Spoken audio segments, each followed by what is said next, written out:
찢어졌다 이런 말을 간혹 하곤 했는데요. 어머니는 항상 그런 제가 입술을 풀 때마다 항상 그런 말씀을 하셨습니다. 내 입을 넓게 열라, 내가 채우리라. 그래서 그런 아버지가 오래 좋은 기간 하건 제가 입술이 트건 아무튼 그것이 하나님의 사인이라고, 하나님께 더 기도하라는 거다, 하나님께 더 간구하라는 거다, 하나님께 더 열심을 내라는 거다 라고 하는 그런 사인으로 늘 받아들이시고, 또 가족들은 좀 코웃음을 치기도 했습니다만, 무슨 종기로 무슨 이틀 것으로 하나님 말씀하시겠는가 했습니다만은, 성경을 읽어보면 모든 일들이 다 우연으로 되는 것이 없고, 공중에 나는 새 한 마리도 떨어지는 것이 하나님의 뜻이 아닌 것이 없다고 말씀하시는데, 몸에 하나님 정말 사랑하시는 우리의 몸에 일어나는 일들, 또 우리 주변에 일어나는 그 사건들은 어떤 사인으로서 하나님께서 계속 우리에게 무엇인가를 말씀하려 하시는 것이 아닌가라고 하는 그러한 생각도 하게 됩니다. 예전에 그 대학 시절에 친구들하고 몇몇 이렇게 모여서 요한복음에 대한 어떤 말씀을 이렇게 가지고 연극을 한번 만들어 보겠다고 요한복음을 이제 연구해서 연극을 만들어 보자. 그래서 그런 모임을 한번 만든 적이 있습니다. 결국에는 그 연극을 못 만들고 말았습니다만, 왜냐면 요한복음 너무 어려워가지고 연극으로 만들기에는 너무 심오하다 이거든요. 그래서 하다가 중간에 다들 흩어지고 말았습니다만은, 이 요한복음 오늘 이 12장에 대해서 이렇게 같이 읽고 묵상하고 같이 얘기할 때에 과연 헬라인들이 찾아왔다는 것이 무슨 사인이 되느냐라고 하는 것에 대해서 이야기한 적이 있습니다. 헬라인이 찾아왔는데 예수님께서는 인자가 이제 영광을 받을 때가 되었도다 라고 말씀하셨습니다. 그래서 분명한 사인으로 예수님께서 받아들이셨는데, 이것보다 더 확실한 사인은 예수님이 없으셨던 것처럼 보입니다. 그러니까 이 6월절에 예배하러 올라온, 그러니까 6월절에 예루살렘으로 올라온 이방인들이 생겨난 것이죠. 헬라인들이, 유대인이 아닌 헬라인들이 6월절에 예루살렘으로 올라왔고 또 예수님을 보기를 청하였다라고 하는 그러한 소식을 들었을 때, 그들이 만나셨는지 안 만나셨는지 이런 것과 상관없이 이것이 어떤 사인으로 예수님께서 이제 때가 되었다 이렇게 말씀하셨다는 것입니다. 이 스가랴서의 예언, 그 스가랴서 14장의 예언을 살펴보면 이방의 남은 자들이 이제 주님의 거룩한 그 절기를 지키러 올라오는 때가 이 마지막 때에 그런 회복이 일어나게 될 것이라고 주님께서 말씀하셨습니다. 그래서 이방의 남은 자들이 올라와서 거룩한 초막절을 지키고 그 절기 가운데로 들어오게 될 것이라고, 마침내 하나님의 잔치에 이게 참여하게 될 것이라고 하는 그러한 말씀을 주셨죠. 그래서 이방인이 하나님 나라의 잔치, 곧 그 잔치를 예표하는 절기 가운데로 들어오게 된다라고 하는 것은 엄청난 예언이거든요. 그래서 이제 그 말씀, 그러한 어떤 예언적인 어떤 한 사건이 예수님에게 일어난 것입니다. 그래서 이것은 이제 인자가 영광을 받을 때가 된 것이라고 하는 것을 하나님께서 명확하게 말씀하시는 것이다. 마치 알람 소리처럼 이제 이때가 되었다라고 띠리리 울렸다는 것. 당시에 이제 유대인들에게 있어서 절기라고 하는 것은 그 이방인들이 배제된 절기였습니다. 그래서 이방인들이 예루살렘에 들어올 일도 없고, 또 그곳에서 6월절에 참여한다 이러한 것은 이제 유대인들에게 있어서는 별로 이렇게 큰 그렇게 일어날 일도 아니었기 때문에, 실제로 성전에 있었던 그 이방인의 뜰이라고 하는 이방인들이 들어와서 이제 하나님 경배하고 그 절기 가운데 참여할 수 있는 그런 뜰이 그냥 유대인들의 어떤 그 절기를 지키기 위해서 또 성전세를 내고 또 예물을 바치기 위한 돈 바꾸는 장소, 또 짐승들을 이렇게 판매하는 장소로 이렇게 바뀌었던 것이죠. 이방인들의 뜰이 없어진 것이죠. 그래서 요한복음은 그 이방인들의 뜰을 깨끗하게 하신 예수 그리스도의 예수 그리스도의 어떤 행하심으로부터 이렇게 시작이 되죠. 요한복음 2장에서 가나의 혼인잔치, 그래서 그 포도주가 떨어진 잔치에서 포도주 회복시키신 것과, 또한 이방인의 뜰에 이방인이 있지 않은 그 예루살렘 성전을 깨끗하게 하신 것과는 같은 사건인 것입니다. 요한복음 2장에는 그 두 사건이 예수님의 모든 이적과 또 행하신 가운데 가장 첫 머리로 이렇게 등장하고 있고, 그것이 사실 요한복음에서 우리에게 말씀하시는 예수님 사역의 최우선순위에 대한 말씀을 우리 가운데 하시는 것입니다. 그래서 골로새서 3장 11절에서도 거기에는 헬라인이나 유대인이나 할레파나 무할레파나 야만인이나 스고다니 기아인이나 종이나 자유인이나 차별이 있을 수 없나니 오직 그리스도는 만유시요 만유 안에 계시니라. 그러니까 차별이 없이 이제 그리스도 예수 안에서는 한 세 사람을 이룰 수 있고 한 세 사람의 그런 거룩한 그 열매가 맺히게 되는데, 예수님께서는 마지막 때에 이루어질 이 한 세 사람의 열매를 거두시기 위해서 이제 이 땅에 떨어진 하늘의 미랄이 되시겠다고 지금 선언하고 계신 것입니다. 그러니까 예수님의 죽음에 대한 관점이, 예수님의 십자가의 희생과 죽음에 대한 우리의 교회의 오랫동안의 어떤 단편적인 생각은 그냥 예수님이 우리 죄를 위해서 죽으셨다, 그래서 인류의 죄를 깨끗하게 하셨다라고 하는 그 한 가지의 생각만을 우리가 가지고 있었습니다. 그러나 요한복음은 그 요한복음 11장에서 예수님의 죽으심의 의미에 대해서 분명하게 이렇게 말씀하고 있는데요. 그 대제사장, 그 해의 대제사장의 입술을 통해서 하나님께서 말씀하신 것이 무엇이냐면, 요한복음 11장 51절에 보면 그 해의 대제사장은 예수께서 그 민족을 위하시고 또 그 민족만 위할 뿐 아니라 흩어진 하나님의 자녀를 모아 하나가 되게 하기 위하여 죽으실 것을 미리 말함이더라 말씀하시거든요. 그러니까 예수님의 죽음의 의미, 예수님의 그 십자가의 의미, 예수님 이 한 사람이 죽으셔야 되는 의미는 그냥 우리의 모든 죄를 대속하시는 것, 그거 물론 맞는 것이지만은, 그러나 이스라엘, 그러니까 그 유대인들을 위해서, 이 한 민족을 위해서만이 아니라 흩어진 모든 이방인들을 다 모아서 하나로 만드시기 위해서, 그러니까 그 모든 민족들이 그냥 흩어진 채로 하나님 믿는 것이 아니라 하나로 만드시기 위해서, 하나가 되게 하시기 위해서 죽으셨다라고 말씀하고 있습니다.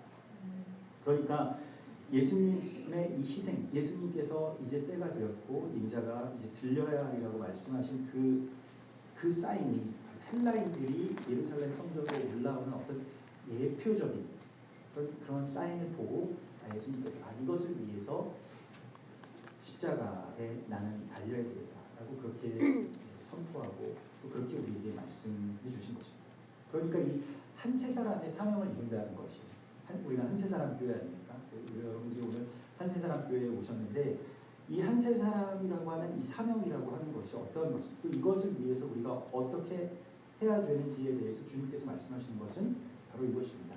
하늘의 밀이 땅에 떨어져서 죽으면 많은 열매를 맺고 죽지 아니하면 그냥 하늘 그대로 있다 라고 말씀하시면서 이 열매, 이 한 세 사람의 열매를 맺기 위한 것에 대한 말씀을 우리에게 오늘 주십니다. 결국 문제는 무엇이냐면, 마지막 때에 또 교회가 갖게 될 문제에 대해서 디모데후서 3장에서는 오늘 예수님께서 말씀하신 것과 꼭 같은 말씀을 하시는데요. 예수님께서도 자기의 생명을 사랑하는 자는 잃어버릴 것이라고 말씀하십니다. 그리고 작년에 그 명량이라고 하는 거기서 필사즉생 이것에 대해서 유행어로 그런 그 말들이 유행했지만 성경이 이미 나와 있는 그런 말씀이었죠. 그래서 자기의 생명을 사랑하는 자는 잃어버릴 것이고, 자기의 생명을 잃고자 하는 자, 미워하는 자는 그것을 얻으리라, 생명을 얻으리라고 주님께서 말씀하셨는데, 디모데후서 3장에서는 말세의 사람들이 자기를 사랑하게 되고 돈을 사랑하게 된다고 말씀하고 있습니다. 그래서 말세의 사람들이 그 고통하는 때가 이르게 되면 사람들이 자기를 사랑하고 돈을 사랑하고 자랑하고 교만하고 비방하고 부모를 거역하고 감사하지 아니하고 거룩하지 아니한데 많이 하게 되는데, 경건의 모양은 있으나 경건의 능력은 부인하니 이 같은 자들에게서 내가 돌아서. 말세가 되면 사람들이, 거짓 교사들이 여자들을 유혹하게 되는데, 그러니까 교회를 유혹하게 된다는 말씀입니다. 거짓 교사들이 유혹하게 하는 것은 무엇이냐면 자기를 사랑하라고 하는 것을 이제 따르게 한다는 것이죠. 그래서 내가 행복해야 하나님이 행복하고 내가 잘 돼야 하나님도 잘 되는 것이다. 물론 그것도 맞는 말씀입니다. 하나님께서 우리가 기뻐하고 또 우리가 감사하고 우리가 사는 것에 대한 말씀을, 그것을 하나님이 원하시기 때문에 오늘 우리에게 이러한 사명을 주셨을 것인데요. 그런데 그렇게 그 경건의 그러면 모양은 있고 경건의 능력은 부인하는 자라고 하는 것이 무엇이냐? 그러니까 이 경건이라고 하는 것이 이런 어떤 종교적인 또 하나님을 경배하는 그러한 모양은 있는데 하나님을 경외하고 경배하는 모양은 있는데 그 경배하는 것에 정말 진짜 능력을 잃어버린 자들 그렇게 잃게 한다. 대적들이 이제 마지막 때는 교회에 들어와서 그런 것을 잃게 하고 그렇게 교회를 유혹한다라고 말씀하고 있는데요. 그러니까 말하자면 십자가의 희생이 없는 또 고난이 없는 교회를 제시하는 것이죠. 또 교회는 얼마간 이 일들에 대해서 넘어져 왔습니다. 그러니까 박해를 받다가 박해를 이제 더 이상 받지 않아도 된다라고 하는 것은 굉장히 어떤 복음적인 소식이죠. 희소식이고 더 이상 교회가 고난을 받지 않고 이제 뭐 로마의 황제에 의해서 공인받았으니까 교회는 부유해지고 부흥하게 되고 또 교회의 성직자들은 이제 귀족처럼 이제 올라가게 되고 이러한 일들을 그러한 잔을 이제 우리가 받아 먹게 된 겁니다. 그러나 이 디모데후서 3장에서 계속해서 말씀하신 것은 경건의 모양을 있고 경건의 능력을 부인하는 자들에 대해서 말씀하신 것은 결국 무엇이냐면 디모데후서 3장 12절에 우리 그리스도 예수 안에서 경건하게 살고자 하는 자는 박해를 받으리라. 그러니까 이 경건에 그냥 모양만 있는 사람들은 박해를 받지 않거든요. 모양이니까 진짜가 아니니까 박해 받을 필요가 없잖아요. 그러나 진정한 경건이라고 하는 것은 진정으로 예수 그리스도를 경배한다라고 하는 것은 무엇이냐? 박해를 갖는 것이라고 말씀하고 있습니다. 그래서 이걸 이제 만일 이것을 받지 않기로 자기 생명을 그것보다 더 사랑해서 자기를 더 사랑해서 이것을 받지 않기로 결단하는 사람들은 자신의 생명을 잃어버릴 것이다 라고 말씀하고 있습니다. 오늘날에 우리가 잃어버린 것은 무엇이냐면 자기를 정말로 진정으로 사랑하는 법을 우리가 잃게 됐습니다. 그러니까 오늘날에는 이 자아실현이라고 하는 것의 어떤 덫이 뭐냐면 자아를 계속 잃는 거예요. 잘 생각해보면 자아를 실현하기 위해서는 자아를 담보로 맡겨야 돼요.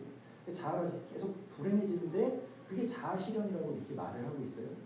뭐 오늘날 최근에도 그런 보도를 보신 적이 있으시겠습니다만은 이 전 지구상의 모든 학생들 가운데서 가장 불행한 학생들이 우리나라 학생들이 같아요. 공부는 거의 최상급으로 하지만 가장 만족도, 삶의 어떤 만족도라든가 학교에 대한 만족도, 학업에 대한 스트레스 이런 것들이 가장 최악으로 그렇게 나타나는 것을 보셨을 것입니다. 그런 것들을 이렇게 다 감수하면서 뭘 이루라고 자꾸 이 세상이 우리에게 강요하고 우리 아이들에게 계속 강요하고 있는 것입니다. 그걸 다 맡기고 뭘 하라고 하는 것입니다. 지금 불행해도 좋아. 지금 이 세상에서 지구상에서 가장 불행한 존재여도 좋아. 그렇지만 너희가 이루어야 될 것이 있으면 뭐를 이루려고 하는 것인지에 대해서는 잘 몰라요. 그런데 간혹 들어보면 이제 자아의 실현입니다. 자아가 이렇게 돼서 대학을 가면 자아가 실현됩니다. 또 좋은 직장에 가면 자아가 실현됩니다. 근데 대학에 가도 자아가 실현되는 것 같지가 않아요. 좋은 직장에 가도 실현되는 것 같지가 않습니다. 개인적으로 그런 경험들을 굉장히 많이 했습니다. 그래서 고등학교 때 공부 잘하고 또 성격도 좋고 학생회장까지 했던 그 친구가 이제 서울 법대에 간 직후에 갑자기 자살하는 그런 사건이 있어요. 그리고 여러 가지 일들이 있었는데 그런데 그 과정 가운데서 하나님께서 말씀하시는 것은 무엇이냐면 내가 지금 이 세상 가운데 온 다른 이유가 있는데 그 이유에 대해서 사람들이 알지 못해서 그걸 막 찾아 헤매다가 결국에는 진정으로 자기를 사랑하는 법을 알지 못하고 자기를 사랑하는 것이 뭘 많이 가진다거나 또 아니면 다른 사람들이 보기에 부러워할 만한 삶이 말하자면 자아실현이라고 그렇게 포장되어서 우리 가운데 제시되는 것을 우리가 보게 됩니다. 그럼 우리의 앞전 세대에는 그래도 분명한 어떤 사명이 있었어요. 우리는 민족 중흥의 역사적 사명을 띠고 있다는 사명에 대해서 꼭 학교에서 물론 학교에서 정해준 것이고 정권에서 만들어준 것이라고는 하지만 어찌되었든 그 사명이 분명하게 있었어요. 민족 중흥의 역사적 사명을 띠고 이 땅에 태어났다. 이 땅에 태어난 이유에 대해서 분명했습니다. 그래서 어떻게 됐습니까? 실제로 민족이 주목이 됐어요. 사명이 분명하니까 그 사명대로 정말 열심히 일을 하시고 열심히 희생하시고 나라를 위해서 가족을 위해서 그런 어떤 헌신을 하면서까지 그 사명을 이루셨다는 겁니다. 근데 오늘날에는 사명이 없어요.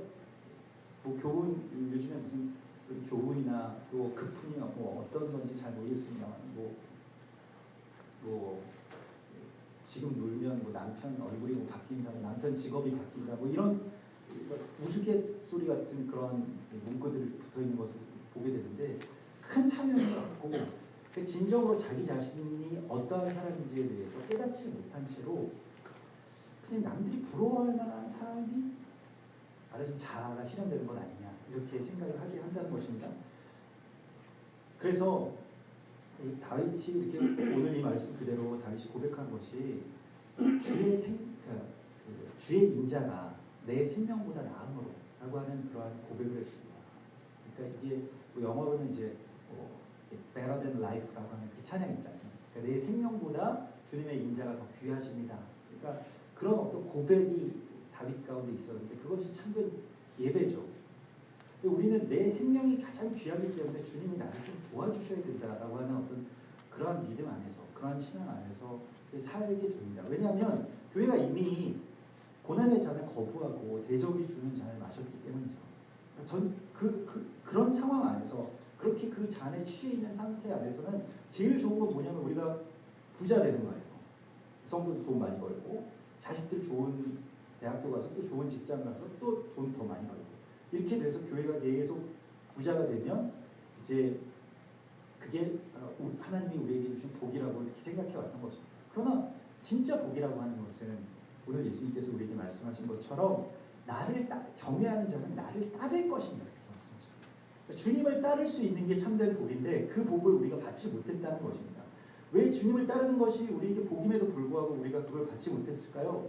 그것은 고난, 내 생명을 더 귀하게 여기기 때문이죠. 그래서 자기의 생명을 사랑하는 자가 잃어버릴 것이라고 말씀하시는 그 말씀을 우리가 두렵고 떨리는 마음으로 이것을 깨달아야 되고 다윗이 그래서 내 생명보다 주님의 인자가 더 귀하십니다. 주님의 사랑이 더 귀하십니다. 라고 그렇게 고백했던 그 고백을 우리가 이 예배 안에서 주님께 올려드려야 됩니다.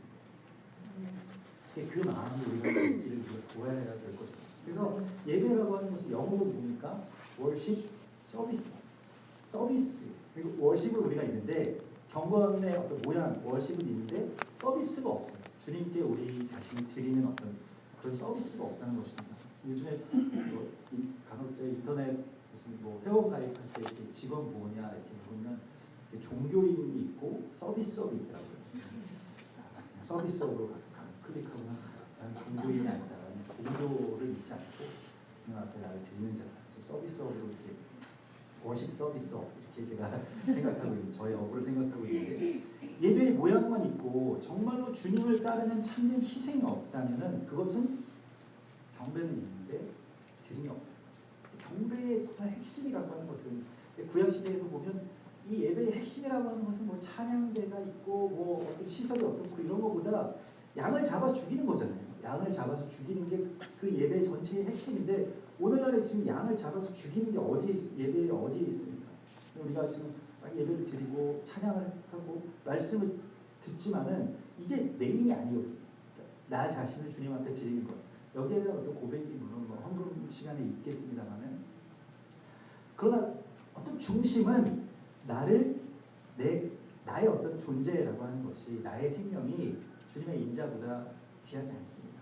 그러니까 나를 받으세요라고 고백하는 그런 자기 자신을 다 태워서 드리는 그 번제물로 드리는 그 고백이 있는 것입니다.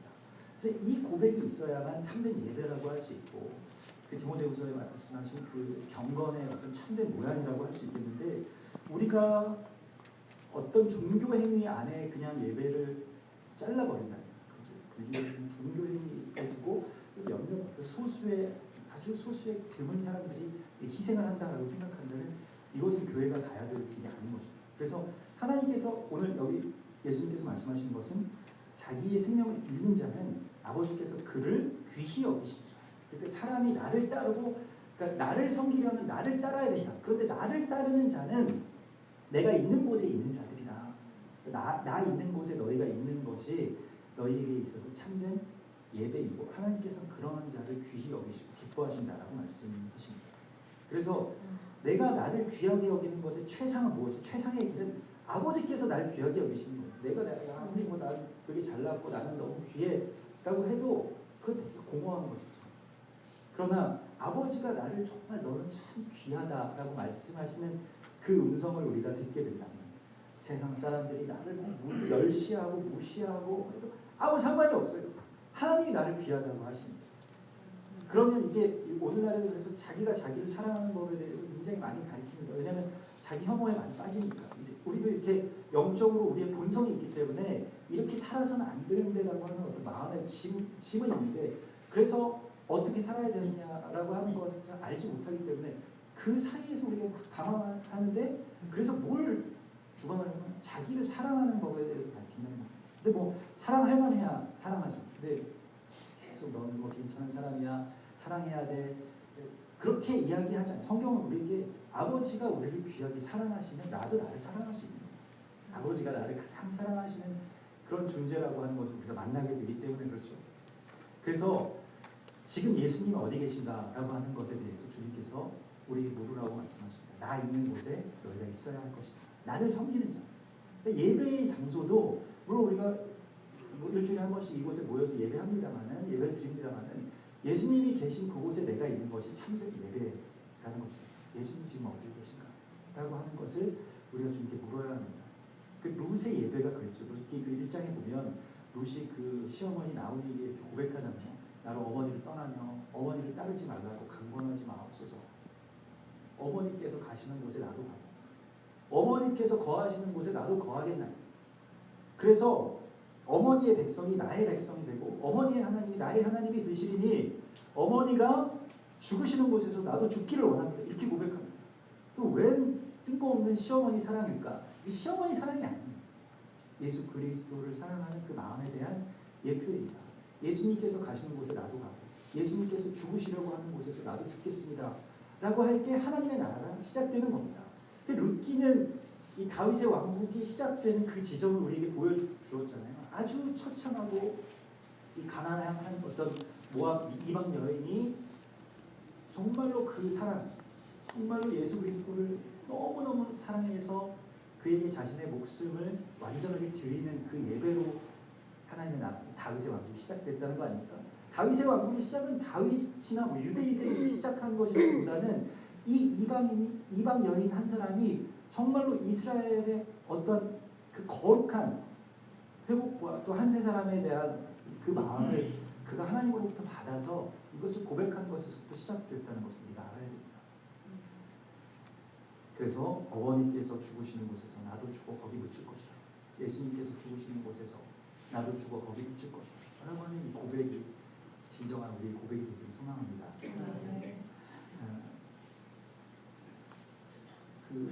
예전에 이제 저희 어머니가 많은 은혜를 이렇게 받으셨을 때 교회를 이렇게 예수를 믿게 되면서 원래 불교 집안이었는데 예수를 믿게 되면서 많은 은혜를 받으셨을 때 이제 막 정말 성령을 받으셨던 것 같아요. 그래서 제가 초등학생 때였는데 이제 일주일에 대부분의 시간은 이렇게 집에 계시지 않고 학교 갔다 오면 어머니가 뭐 저보다 항상 늦게 들어오셨는데 오늘은 뭐 청소교도소에 갔다 왔다, 뭐 오늘은 어느 병원에 갔다 왔다, 뭐 이런 말씀을 하세요. 그래서 거기에 이제 교회가 없는데 교회를 이제 사람들이 이제 예수님에 대해서 알기를 원하는 사람들이 혹시 있지 않겠냐, 그래서 전도하러 갔다 온다고 항상 그런 말씀을 하셨습니다. 그래서 뭐 초등학생 때 이제 어머니가 안 계시면 좋죠. 집에 와서 놀면 되니까. 그래서 매일 놀면서 어머니 걱정 마시라고 이렇게 말씀드렸는데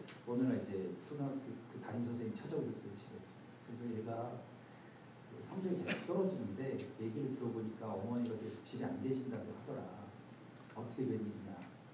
그래서 어머니가 이제 전도 다니시는 것 때문에 그런 게 아니냐. 그것 때문에 선생님도 참 그 집에까지 찾아오셨어요. 그래가지고 그런 얘기를 들으시고 이제 어머니가 저녁 때 이제 저를 부르셔서 내가 그 집에 일찍 와서 너를 보고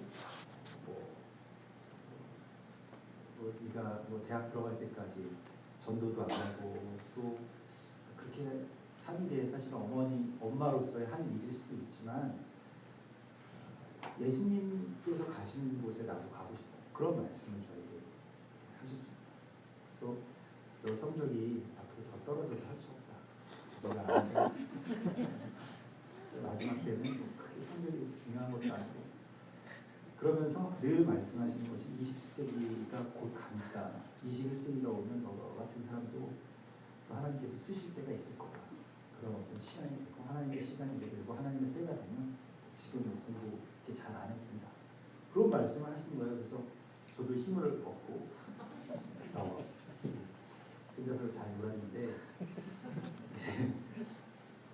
아무튼 하나님께서 원하시는 그 기뻐하시는 것을 내가 하는 것이 다른 사람들이 나에게 뭘 해라 무엇을 강요하고 이렇게 살면 안 된다라고 이야기해서 거기에 따라서 사는 것과는 차원이 다른 기쁨이 그 안에 있는 겁니다. 그래서 지금 주님께서는 주님의 솔직한 심정을 하나님 앞에 이렇게 토로하십니다. 지금 내 마음이 괴로우니 무슨 말이야? 헬라인들이 이게 찾아왔다는 그것 때문에 예수님께서 지금 여기까지 가서 지금 내 마음이 괴로우니 무슨 말이야? 아버지여 나를 구원하여 이 때를 면하게 하여 주옵소서. 이게 지금 요한복음에서의 십자가 이전의 십자가입니다. 그러니까 십자가를 이미 예수님이 지고 계신 거예요. 그래서 이 때를 면하여서 내가 이 괴로움을 면하게 해주십시오. 이렇게 정말로 절절한 주님의 그 마음과 만나게 되는데 실제로 이게 지금 한 세 사람의 사명을 위해서 주님께서 죽으시겠다고 하는 것이죠. 그리고 실제로 여러분 이스라엘의 회복 한 세 사람의 사명을 위해서 우리가 실제로 뭔가를 하겠다라고 하면 반드시 이런 고난을 만나게 되어 있습니다. 여러분 한 세 사람 교회 다니시잖아요. 한 세 사람 교회 나오셨잖아요. 또 한 세 사람의 사명이 있으시잖아요. 그러면 이미 예수님이 계신 곳에 나도 있기를 소망한 것입니다. 그러면 우리가 받게 되는 이 한 세 사람을 위해서 마땅히 받아야 할 그 고난에 대해서 두려워하지 마십시오. 그리고 때때로 우리가 두려워해야 될 것이 있는데 왜 고난이 없을까? 교회나 또 우리가 어떤 어려움을 받지 않고 있을까라고 하는 어떤 그런 시간이 되면 우리가 굉장히 두렵고 떨리는 마음으로 주님 앞에 다시 엎드려야 됩니다. 우리가 뭔가 잘못되어가고 있는 것이 아닌가 라고 하는 생각을 우리가 해야 됩니다. 실제로 한 세 사람 교회가 간판을 걸고 또 우리가 그 이름으로 모여들었을 때 각 가정에서나 또 성도들의 어떤 삶 가운데서 많은 어려움들이 있었는데 우리가 그렇게 다 여러분이 그런 짐을 함께 나누어 들었었습니다. 뭐 아이들이 아프기도 하고 또 뭐 사건과 사고가 일어나기도 하고 또 영적으로도 공격이 얼마나 심했겠습니까? 실제로 이러한 것에 대해서 실제로 어떤 이런 연합들이 일어나고 만나게 되는 그런 어려움이나 또 대적들의 분노가 얼마나 크고 또 때때로 수치스럽게 하고 공격하고 또 넘어지게 하는 일들이 얼마나 많았습니다. 그래서 이걸 면하게 해달라는 기도를 하게 됩니다.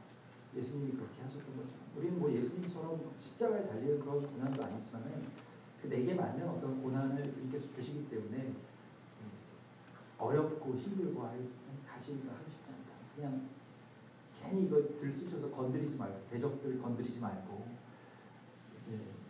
더 이상 이거 하지 말자 이런 생각을 이제 많이 하게 됩니다.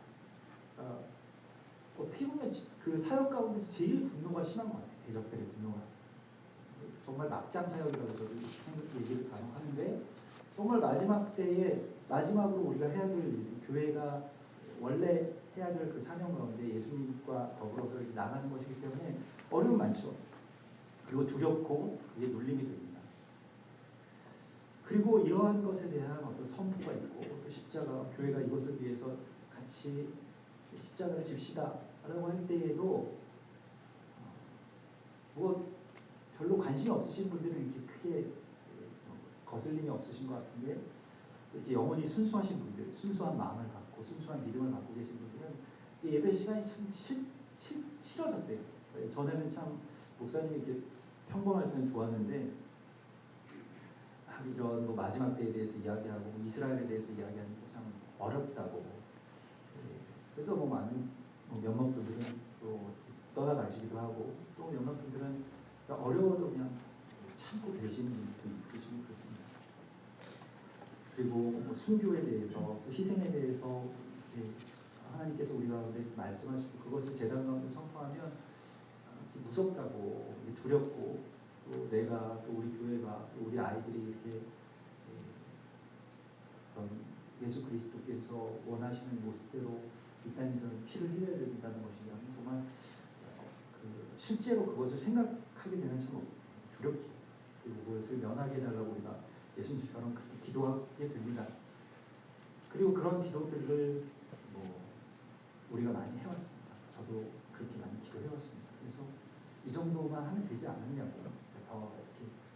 더 원하시냐고 그렇게 기도를 하기도 했습니다.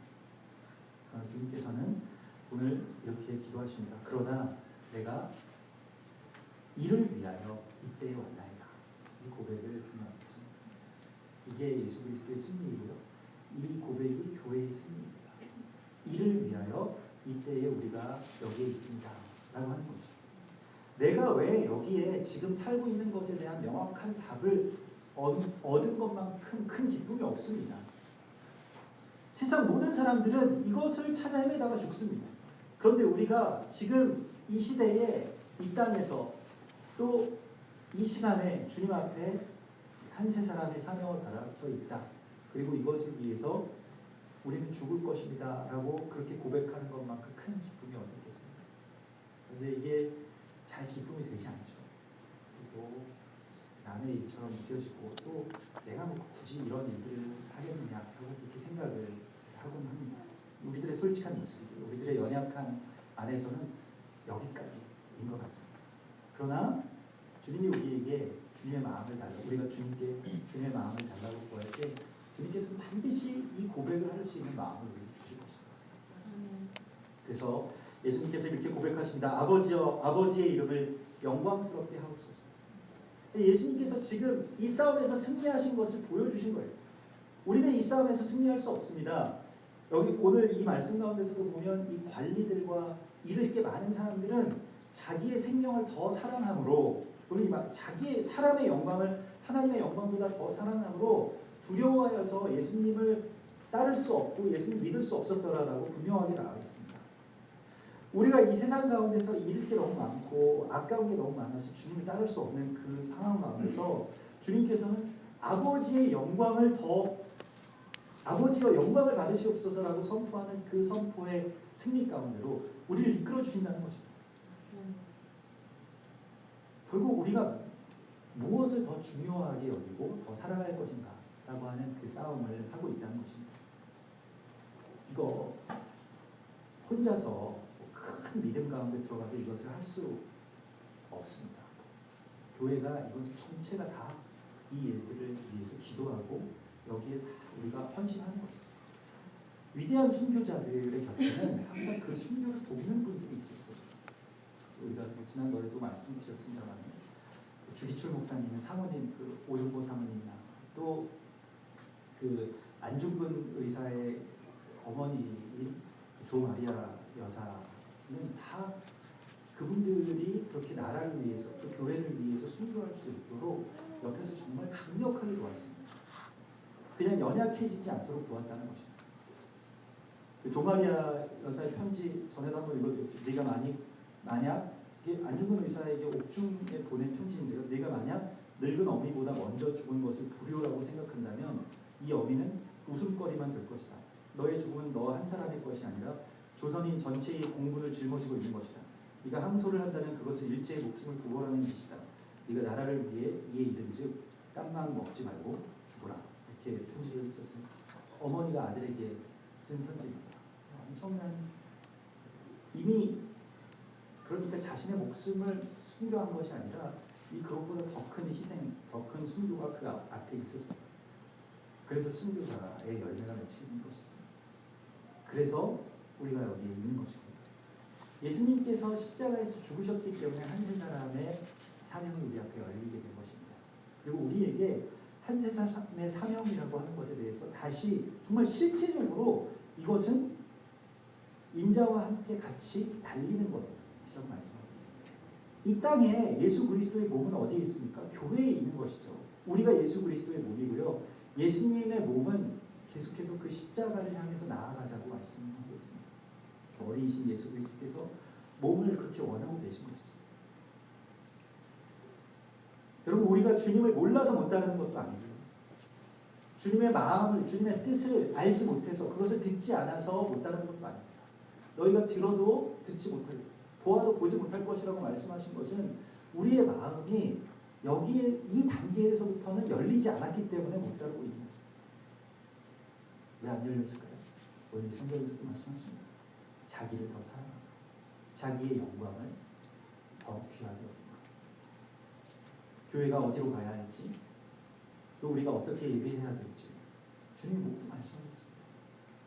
그러나 우리가 거기에 가기가 어려움이 있는 그 몸이 되기를 거부한 그 지점이 뜻이 있다고 주님께서 말씀하십니다.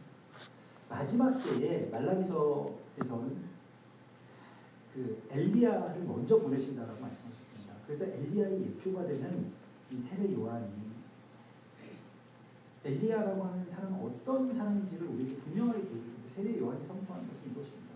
나는 쇠하고 그는 흥하여야 하리라. 교회가 더 이상 그 흥함에 대해서만, 교회의 흥함이 부흥이 아니라 참된 부흥이라고 하는 것은 교회의 쇠함이라고 말씀하고 있는 것입니다. 그 몸을 덤비기 위해서 이 고난을 내가 오늘 이 고난과 탄식 가운데 주를 바라봅니다 하고 고린도서 5장에서 바울이 그렇게 고백했던 것처럼 우리가 정말 그의 몸이 되기 위해서는 이 고난을 우리의 몸 가운데 채우는 그러한 고백이, 그러한 승리의 선포가 우리 가운데 있어야 할 것입니다. 그것은 나 자신을 내가 하나님에게 완전하게 드려졌다라고 하는 선포에서 가능한 것입니다. 한세사람 교회를 하나님께서 우리에게 이루게 해주셨는데요. 지난번에 우리가 특별새벽 기도 때 고린도후서의 말씀을 이렇게 나누면서 제단 가운데서 기도하면서 생각되는 것은 우리가 예수 그리스도의 정말 참된 몸을 지금 이루고 있는가, 아니면 너무 우리가 거기에서 떠나고 있는 것은 아닐까, 그럼 기로에 우리가 서 있지 않을까라고 하는 그러한 생각을 하게 됐습니다. 그리고 나는 쇠하고 그는 흥하여야 한다고 하는 그 엘리야의 마지막 날에 보내주실 그 엘리야의 고백이 우리 교회의 고백이 되기를 소망합니다. 그래서 우리가 더 이상 많은 분들이 우리 교회에 오셔서 예배드리고 또 교회가 점점 재정적으로 더 안정되어 가고 그런 거 물론 목회자로서 바라지 않는 일은 아니었습니다만, 그런데 그것이 교회의 본질이 아니라면 우리가 더 쇠하여지는 그 길이 무엇인지를 주님 앞에 우리가 구하여야 할 것입니다. 그리고 예수 그리스도께서 어디 계신지, 우리가 어디로 가야 할지에 대해서 주님께 묻고 그것을 정말로 온전하게 따를 수 있는 이 시대에 정말 이것을 위해서 내가 부름을 받았습니다라고 그렇게 고백할 수 있는 그 자유가 우리의 몸에 완전하게 덧입혀지기를 소망합니다. 같이 기도하겠습니다. 우리 주님 바라보시면서 이 시간 잠시 같이 기도하기를 원합니다. 특별히 우리는 교회를 이루기 위해서 부름을 받았습니다.